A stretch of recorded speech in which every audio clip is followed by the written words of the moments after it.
So I'll just quickly reintroduce our panelists. So we have with us Kate Power and Kathy Forsyth, who are co-authors of 2 books about dyslexia that James showed at the beginning. John Stein is a professor at the University of Oxford and one of the UK's leading experts in dyslexia. Aidan McClure is founding partner and chief creative officer at Wonderhood Studios. And Joe Staples is executive creative director and partner at Mother LA. So I think it would be useful just to start with John, if you could kind of define dyslexia and explain why is it that people with dyslexia have a creative strength? Well, first of all, thank you very much for asking me to talk. I feel rather out of my depth here because I'm not an advertising person at all, though I admire them immensely. And I'm going to start with a rather negative view of dyslexia, you'll think, but I hope it'll move it to something better. Dyslexia is defined as trouble with reading in the presence of normal or high oral and non-verbal reasoning. But it's much more than that. It's really a different way of thinking. In particular, what we call a holistic mode of thinking. It's not a disability at all, except when reading is concerned. I always say that dyslexic brains are very different, but if they can survive their schooling, then they can show their incredible talents, because what dyslexics can do is they can see patterns almost at a glance. I was very struck by Mark's talking about how he saw the sphere immediately and how important it was, how he could see that that was the best way of maximizing the volume. And that's absolutely what dyslexics are like. They can see whole patterns at once. They can see missing bits. They're not stuck in the boring linear thinking way that most of us think. A equals B equals C equals D. They can, as you say, they can see sideways, which is wonderful. And that is why their creativity is so great. I could tell you a lot more about the neuroscience of it, but I think I've made my point. They are unusually creative because they have these different brains. Right. So it'd be great to hear from a few of you what it's been like to grow up with dyslexia. So Aidan, I know when we spoke, you talked about how going to school, there were some aspects of school and university that you found a bit more challenging. Can you talk about that? Yeah, sure. Hi, everyone. Yeah, it all started with a jam sandwich for me, because when I was in primary school, I was sort of seen as slightly disruptive and not concentrating, but able to do certain things. And they just thought I was tired and getting a bit hungry. So the recommendation was to have an extra jam sandwich in my packed lunch. And that was sort of the first sign. And then I distinctly remember the sort of day that my mum said, right, we need to get you checked out. When I think I was about 7 and asked how to spell my name. And that set the kind of ball rolling for me, sort of getting checked out and diagnosed. And I was quite fortunate in the sense that I was brought up in Cambridge, where there was a huge amount of research done. You know, that would have been the sort of mid 80s. And I was used as a bit of a guinea pig. But what that meant was I quite early on got quite a lot of help. And Mark said something similar, but because of that help, I think it really made me aware of, you know, the slight sort of weaknesses, but also the strengths. And you sort of find ways of becoming very resilient to those weaknesses. And actually, the thing for me that was the game changer was technology, because at that time, I think I was probably one of the first generations where computers were part of the curriculum. You'd go into a special room and work on computers, but Microsoft Word was just an absolute game changer for me, which is quite funny thinking about it now. But the spell checker function and not having to write things down with your hand just became a really, really important thing. But I think what happens is throughout kind of school and secondary school and then universities, you find workarounds and you become resilient, and you sort of, in a way, find ways of making sure you're not exposed by dyslexia. And it was interesting, I do exactly the same thing with Google. So my spelling's so bad that the spell checker doesn't pick it up, so you have to go to Google to sort of find the definition. But then equally, it's finding alternative words for things. So if you just cannot spell a word, I just find that I think of another word that's the same or gets across. So, and you quickly swap things in. And I think that sort of resilience and sort of workarounds have been what stood me in good stead for advertising, actually. But yeah. Yeah, Joe, what was your experience been like? I was diagnosed when I was 21 or something, like writing a thesis at St. Martin's. So I'd made it through to a certain extent, and it's emotional hearing people talk about all these things, like Google from the start. Like I never wrote a check in my life. I'm old enough to have lived through the era of writing checks because I was just too embarrassed to write things wrong. And then there's that kind of my thinking ability was there.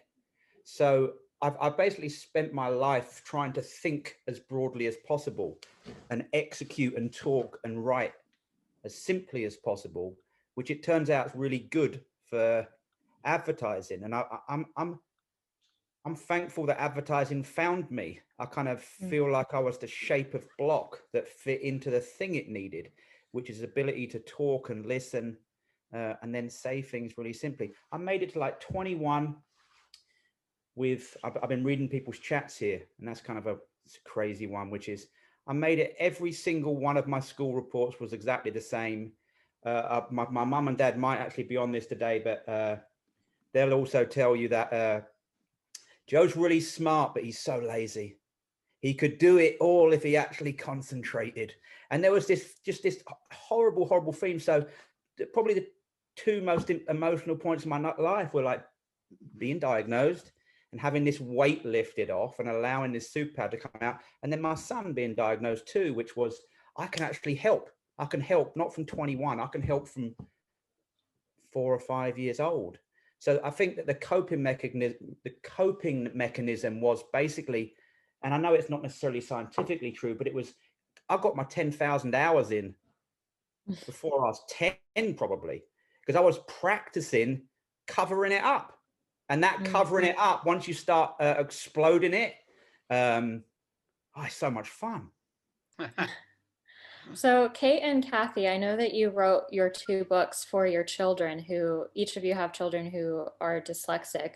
Can you talk about what from their experience inspired you to do that? And then it's really interesting because you've spoken to a whole range of creative people across different industries, not just advertising.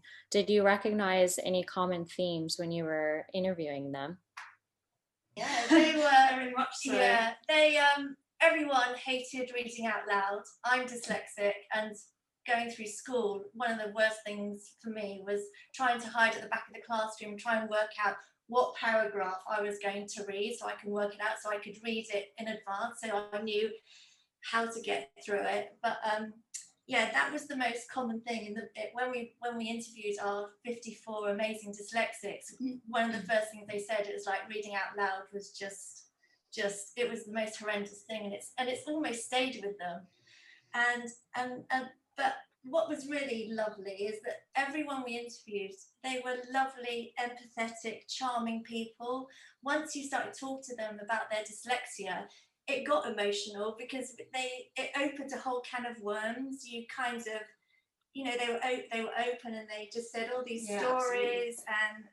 And they really connect emotionally, I just think, and that's because maybe they struggled as you know, going through the educational system where you're just seemed lazy or stupid. Yeah. And so Kathy and I obviously kind of worked in the creative industries, and then we got through school, and then we're surrounded by amazing creative dyslexic people.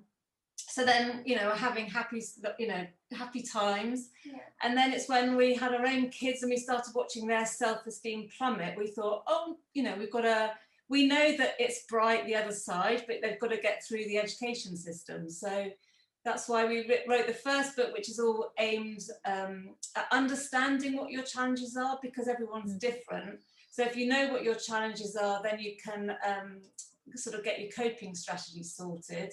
And then the second book was more aimed at when they were at secondary school, and they could then be inspired by all the different types of creative jobs that are out there that aren't just 15 subjects that are topics in the classroom. Great. So I'm really interested to hear if there's been a specific example that you can remember where your different way of thinking helped you solve a problem in your job. Aidan, can you think of anything like that? It's weird because it's funny, you know, getting involved with Leo and this talk and stuff has made me think a lot more about dyslexia. I have to admit that it's not something I talk openly about, and I've always, because of workarounds and stuff, I'm not particularly open about it. But the more I think about it, the more I think about the things that I do every day to help me. And I don't think there's one thing that I can pick out, I'm afraid. It's more that I feel very lucky that I've arrived in advertising, which is an industry that absolutely is perfect for dyslexics. And I just think that, you know, I'm quite good at my job. And I don't think that's because of a dyslexic thing. I think it's because of who I am. But I suppose if you were analysing me, you know, it's the ability to problem solve, the ability. I think resilience is a really big thing of dyslexics, because you have to navigate yourself through the education system that really isn't designed for people like us. And by the time you come out of that, I think you're sort of ready for anything. And in advertising, I think resilience is a massive trait of people that do well, because you just don't give up. So yeah, I'm afraid that there isn't one example, I would say. I mean, I can think of something today where there was a creative problem that I had to solve, and probably that was helped by my dyslexia, but that happens every single day, you know. I've just noticed that throughout this conversation in the chat, a lot of people have been saying that for a long time, they weren't open about their dyslexia or their neurodivergent traits, and some still haven't been open at work. Do you think that that's changing, like that kind of stigma in the workplace? And if you're a new creative, you're kind of starting out going into a job, would you advise someone to be open about it and to talk about that, or how would you kind of advise them to approach it? That's a question for anyone really. I would just say that when we were sort of interviewing people, they were definitely happier to come out about it the higher up in their business they were, or if it was their own business. I mean, one thing that really came out was the importance of collaboration, which is probably why it works so well in advertising. But definitely when they were at the top of their game and no one could say that no one could take the feet from under them, they were much happier, which is why it's really important that people from the top start coming out about it, because if our aim is to try and change this negative connotation, because there's so much good stuff that comes with being dyslexic. It's just that it doesn't work so well for the school system. As John Stein said in our book, he wouldn't want to cure it because it comes with too many good things. Yeah, exactly. And I think the stigma is a great problem, but I'm afraid it does make life more difficult for dyslexics. There's no two ways about it. But I was really interested in Joe saying that he regards his time, as it were, at school as the 10,000 hours of achieving resilience. I'm sure that's true. That's absolutely what successful dyslexics have shown, that they can put the hours in. They have to get round the fact that they find reading and spelling difficult, and they end, if they emerge, I always say, if they get through their schooling, they can display their fantastic talents. I remember, really clearly remember the moment in an ad agency when I realized other people couldn't do the things I could do. Yeah. Like, what's an example of that? They had no idea where their ideas came from. I'm like, what? So, like, I think that one of the things I hate about advertising is that people think it's magic, that you just pull this rabbit out. And I know where all my ideas came from. I know what I was thinking. I can smell where I was. I understand the genealogy of ideas. So then it makes creative directing way easier than somebody who isn't dyslexic, because my job as a creative director isn't to say do more or keep going or whatever. It's to help unpack somebody else's thought processes. So for me, the thing that really helped was, because I have some sort of ADHD all mixed in with this lovely pot of stuff, my brain just goes quick, and like all dyslexic, I'm making links. And what I had to start doing was breaking down a process. It's so lovely, emotional even to hear Steve talk about the process of creativity. I can teach people how to do this thing. So I was at Wieden and Kennedy in Portland. There's 650 people. I was running the office. I could break down the point in which the idea went off track. So we start here and we go here. And then also there's a beauty of giving yourself an amazing playpen for a few hours. Like, just spend 2 hours thinking about why you hate it. Why are you dissatisfied? Why is it stupid? Why doesn't it work? And then in 2 hours time, you come back and you flip that from dissatisfaction to ebullience. And you go, but why are these things beautiful? And then you start to kind of grow this system, which allows people with dyslexia to understand the processes they're doing already, and to show them you're doing this shit no one else is doing. And then also I essentially feel like I am teaching non-dyslexic people to be a little bit dyslexic, because it's brilliant. Well, our future depends on people like you, so we must work out a way of making sure that those talents are not extinguished way too early, and then people end up in jail and things because their life is so dispiriting. They have such misery. That's what we've got to avoid. Can you actually expand on that, John? Because one of the big reasons for having this event was to talk about how the future of the ad industry is dependent on neurodiversity. Why is that? Well, I think it's back to what I was saying. It's the fact that we need people, well, the ad industry in particular needs people who have this holistic way of thinking. They can see patterns, they can see connections, and they can communicate them.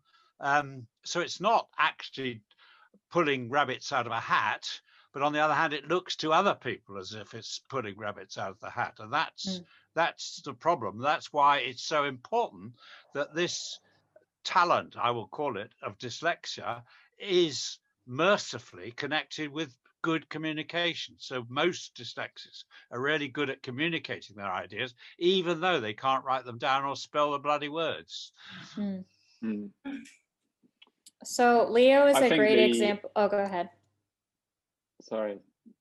I was just going to add that I do think advertising is kind of like the promised land for dyslexics, and getting through education is the kind of scary bit, where people can fall through the gaps. And you know, I remember, you know, because you get extra time and you sit in the exam hall afterwards, and all your mates get up and they're making faces at you as you leave, and you know, it's kind of, just a system that just doesn't suit you know, people who think differently. But I strongly believe actually the most creative agencies, you know, I've worked at a number of different really great agencies. They're incredibly supportive of different thinkers because it's part of their product, you know, great ideas, you know, so you're really in great company when you arrive in advertising agencies. So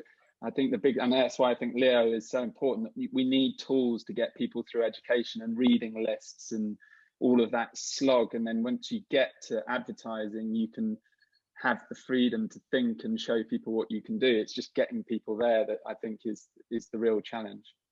Yeah, so that's a good segue to what I was going to ask you about other tangible things that the industry could do to help not just dyslexia, but neurodiversity, bring more neurodivergent talent into the industry and foster that talent once it's there, because it's already part of the industry. What do you think we can do?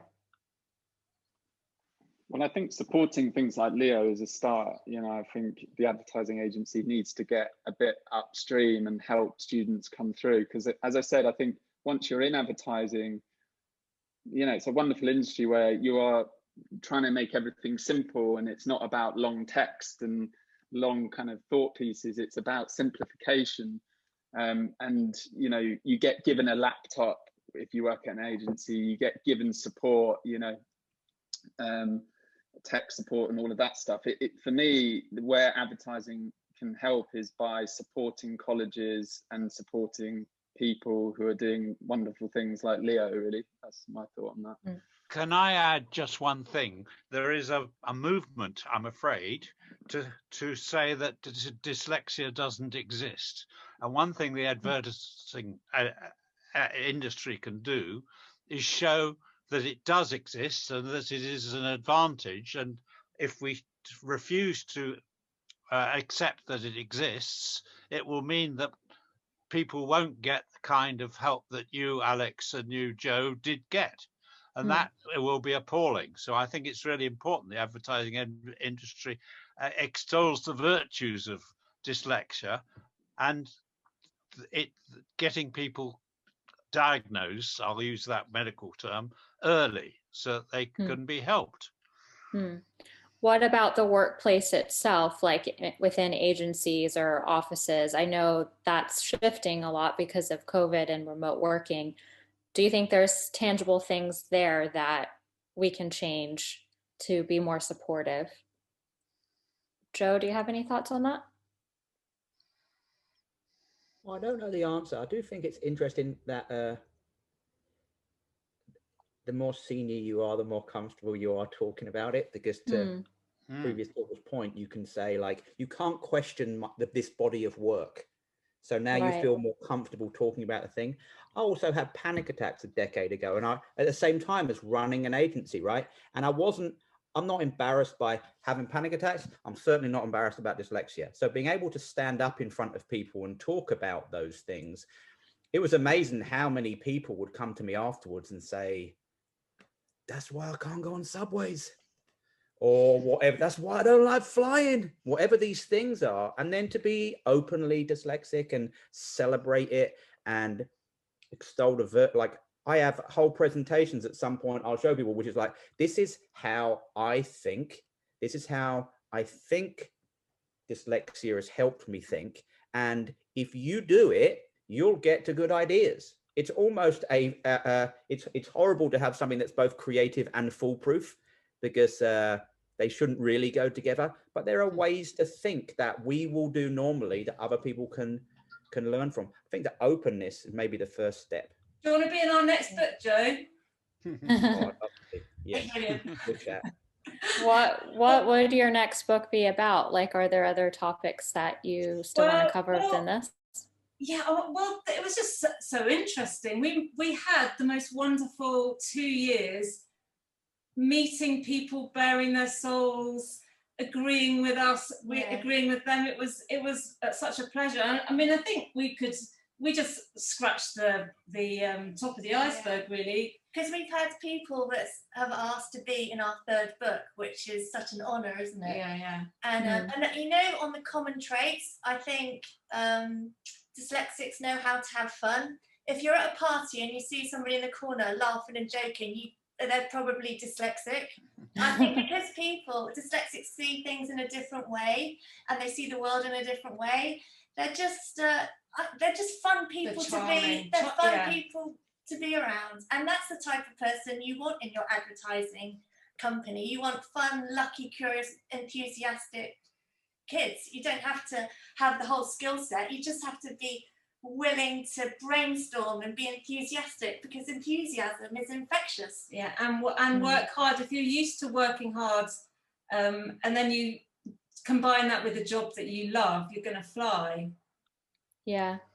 I want to open it up to the audience and invite questions. The chat is very active, but we got a question earlier that said, has your dyslexia meant that you've ever felt you had trouble getting your ideas across to others? And if so, do you have any tips to help overcome that? That's kind of what you were speaking about earlier, Joe. Do you think I can share my screen for like 20 seconds? Yeah.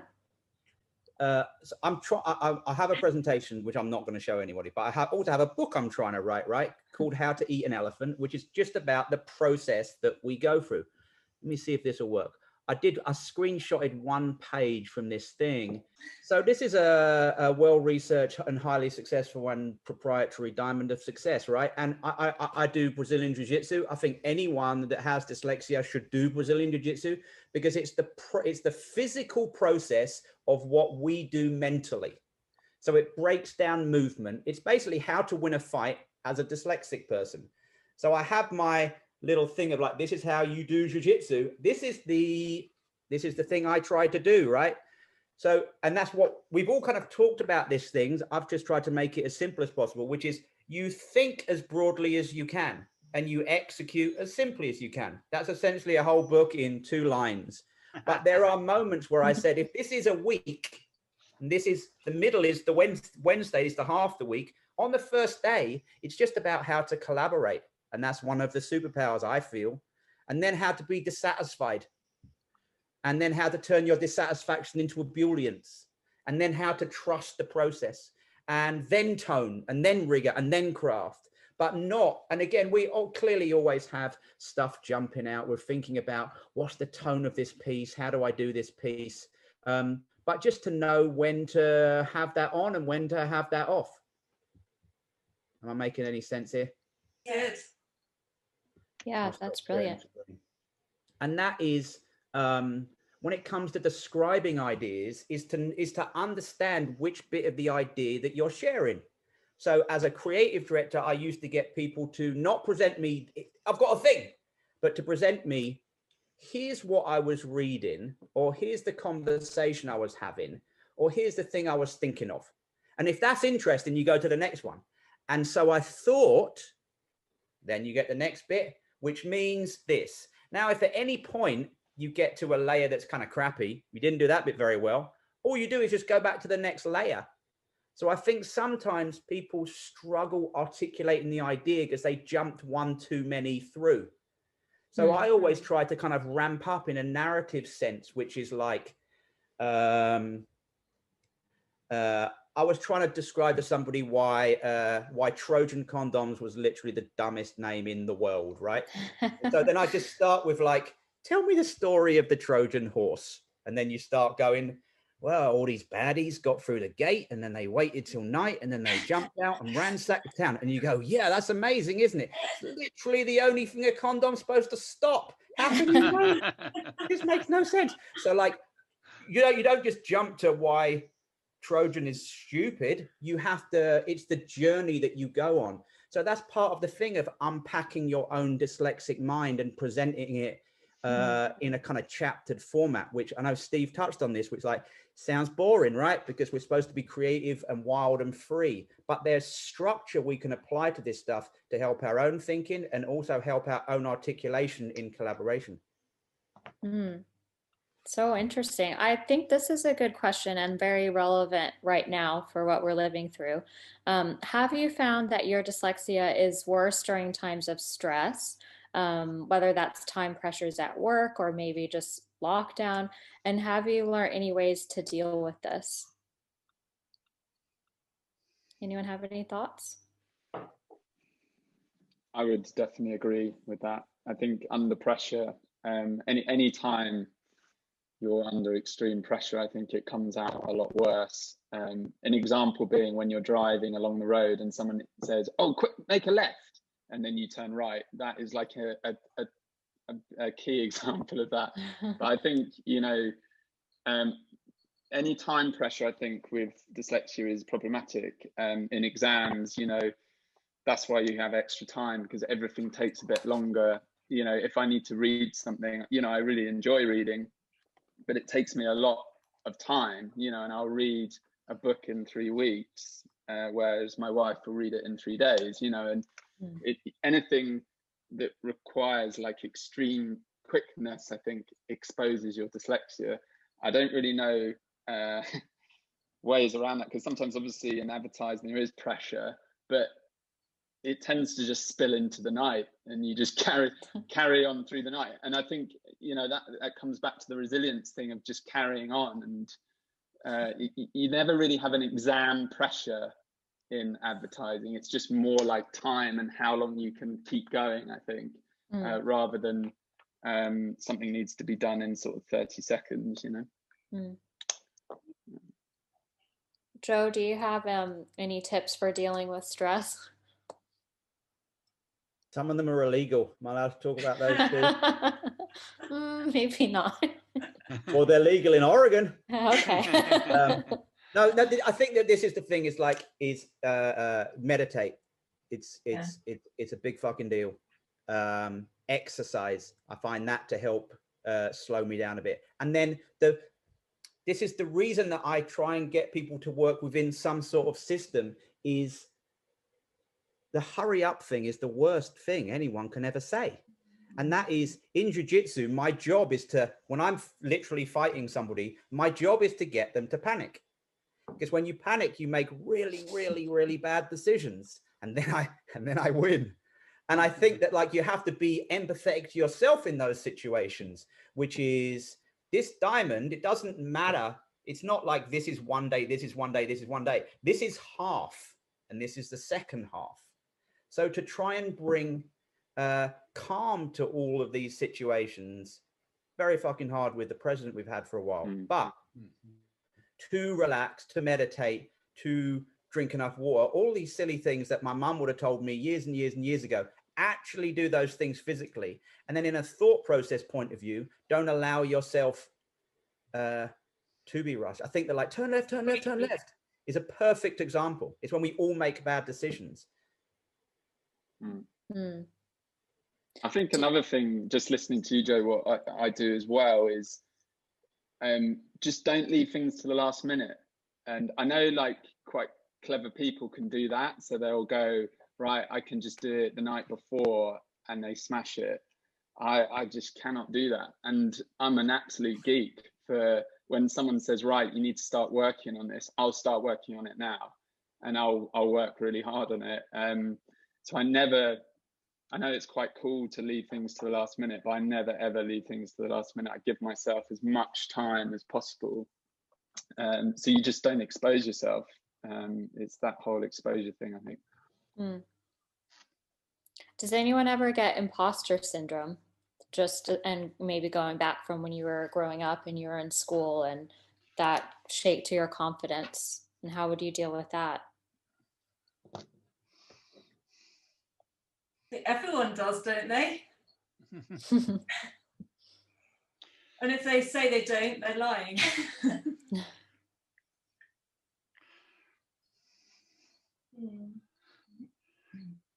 Yeah, definitely. I agree. I think everyone gets it at some point. I think it is interesting, this thing about the higher you get up, the more confident you become. And when I started out in advertising, I couldn't read scripts out aloud, and you'd have to do these presentations. I remember I was at JWT, a massive boardroom, and they asked me to read a script out, and I just couldn't do it. I got halfway through it and I had to sit down, and it was like the absolutely most embarrassing thing, toe curling thing.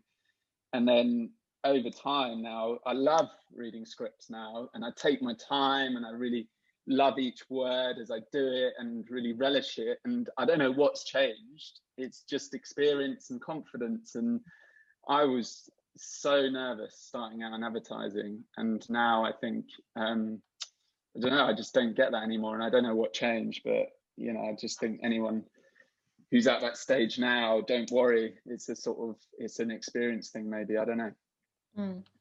Well, I think that's encouraging to hear from people like you who are, you know, you get it too, and you're still doing great work. So if you're starting out, that should, you know, that should be a boost to your confidence. I think that we are short on time. James and Kat, do we need to wrap up?